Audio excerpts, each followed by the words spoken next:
Hey everyone, long time no see. Welcome back to Losing to the Shopkeeper, where we go over professional League of Legends players that somehow still get scammed into buying suboptimal items by the two lads in each base of Summoner's Rift. As always, the goal of this video is to educate and point out mistakes or optimization players could have done, and hopefully you take something from this for your own games. I just wanted to once again address this kind of comment, which I've gotten many times and started getting again now during Worlds. Don't default to something being 100% correct just because a pro player does it. At the end of the day, pros are also human and either make mistakes in itemization due to playing off of what feels best, to just having to make decisions under pressure and without time to think about options. If you don't think the pros make mistakes or that there's some sort of justification for everything they do, go no further than Deft, who bought an Infinity Edge at 27 minutes as his second crit item, meaning that he doesn't get the passive that increases his crit damage. He would end up only buying his crit item at 40 minutes right before his team lost the game. In C9 vs Damwon Kia, world champion Ghost made the same rookie mistake on Misfortune. His fourth item was Infinity Edge, but he only had Collector as his other crit item. Anyways, let's move on to some games. In the opening match of Worlds, LNG beat Hanwha Esports with Gragas mid, who was picked as a counter to Tryndamere. In this match, Gragas had a very peculiar Chemtech Putrifier purchase, which many on my timeline questioned and said it made no sense. In the post-match interview, Icon talked about why he picked Gragas. It's because Gragas' E has the same cooldown later stages as the Tryndamere E, and in teamfights all I have to do is stand next to my carry and protect them. Now, this isn't exactly correct. Body Slam is on a longer cooldown than Spinning Slash, and with Gragas having low ability haste and Tryndamere having Navori Quick Blades that can reduce the cooldown of his basic abilities further, matching that CD as Gragas becomes impossible. However, the logic behind the pick makes sense. Gragas wants to disrupt the divers of HLE in Tryndamere and Aurelia with his Body Slam and Explosive Cask and play on top of his 80 carry to peel for him. The purchase of Grievous Wounds is basically mandatory against HLE's composition, so the early Oblivion Orb was a good buy. But why upgrade it to Chemtech Putrifier? Now, Gragas was not running Font of Life, so he can't proc Putrifier, which means he's paying 1,500 gold to upgrade Orb and gain 25 ability power, 20 ability haste, and 100 mana regen. However, it's important to consider the gold he has on his recall too. He backed with 1,575 gold, which was enough for the Putrifier and a control ward. The completion of the item also contributes to Everfrost's Mythic passive, so he's actually gaining 40 AP. Now, he could have tried to get 1,700 gold from Morellonomicon, which is actually 65 AP, considering the Mythic passive on Everfrost, and 200 health, and has a 60% Grievous Wound passive that he can actually use. But the item doesn't have one of the stats he wants, which is Ability Haste. At 1,700 gold, a better buy in my opinion, that would cover what he wants in Ability Haste, would have been to buy a Kindle Gem and a Fiendish Codex to build into Cosmic Drive. This would give him 250 health, 20 Ability Haste, and 35 AP. The only downside of this is that he would have an item slot issue and be unable to buy control wards, while needing to accumulate 1,300 gold to complete the item. Could he sell tier? Based on what I saw, I'd say yes. He never really fell that low on mana, and the tier purchase was mostly to get him through the lane, similar to what we see on Tank Gragas. Selling the tier would have given him enough gold for the 1,700 gold buys.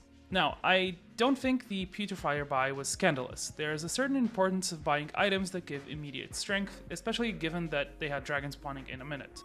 I had a bigger issue with the Def Cap buy that was built second. He had pretty low AP to supplement it at the time of the buy, and buying an early Def Cap when you're not very ahead of being funneled resources means you're going to be in a very big power trough for long. Finishing Seraphs would have actually given him more immediate power than a Def Cap. In any case, if the play is to peel and have a short cooldown on Body Slam, I would have much rather seen Cosmic Drive and Zhonya's to come in after his mythic item. Next, we have Beyond Gaming's mid laner Maoan. What he did that led to the competitive ruling he got wasn't the only questionable thing he did. In his best of 5 against Galatasaray Esports, Maoan delayed his Archangel completion until the 35-minute mark. How bad is this? Pretty bad. At 18 minutes, and after dying with 1,000 gold in his pocket, he built a Fiendish Codex, to probably get a Zhonya's. After that, he saw the need to buy Grievous Wounds, presumably for Gwen. By the 25-minute mark, he completes his Morellonomicon, and at that point, he has spent 2,600 gold on the upgrade from Oblivion Orb to Nomicon, plus the Fiendish Codex. He could have instead had Seraph's Embrace by this point, and Oblivion Orb. So how big is it to not have Seraphs?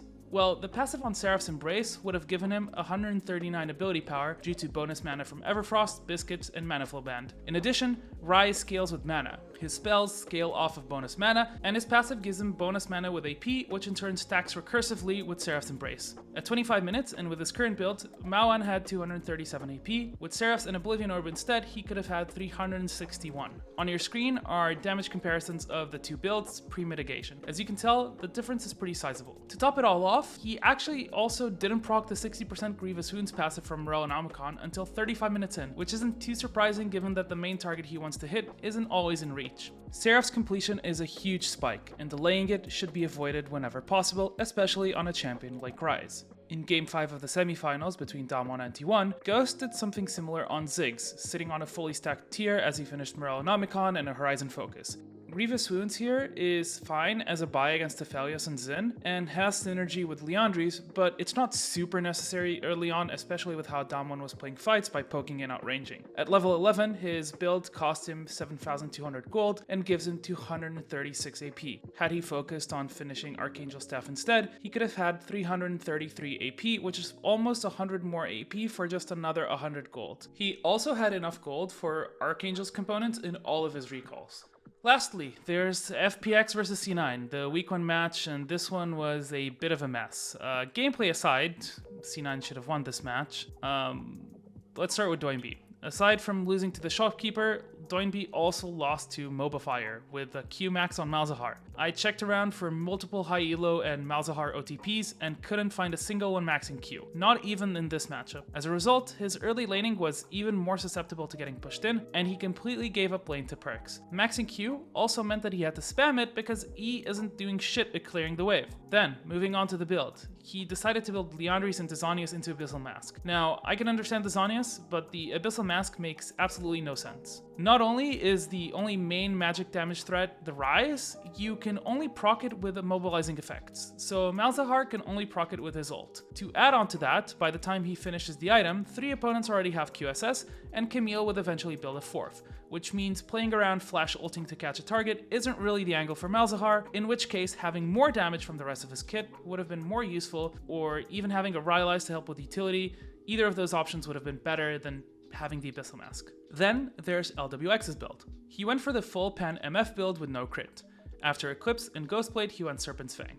Now, at the time that he bought the Serrated Dirk, going that route instead of Serildus is actually more damage, but by the time both items are completed, Serildus starts to out-damage, even when adding a longsword to the Serpent's Fang build to compensate for the price difference. This one isn't too bad, but there aren't many shields to make Serpent's Fang super worth it. After Serpent's Fang, he bought yet another Dirk before realizing armor penetration would be the better buy. Now, I would have rather seen him go Collector over Fang and make use of MF's crit scaling on her ultimate. In general, I'd like to see MF transition lethality into crit, but that's another topic for another day. Anyways, that's going to be it for today. Perhaps the next time we'll talk a bit about AD carry itemization and a hotly contested subject that has been going around. See you.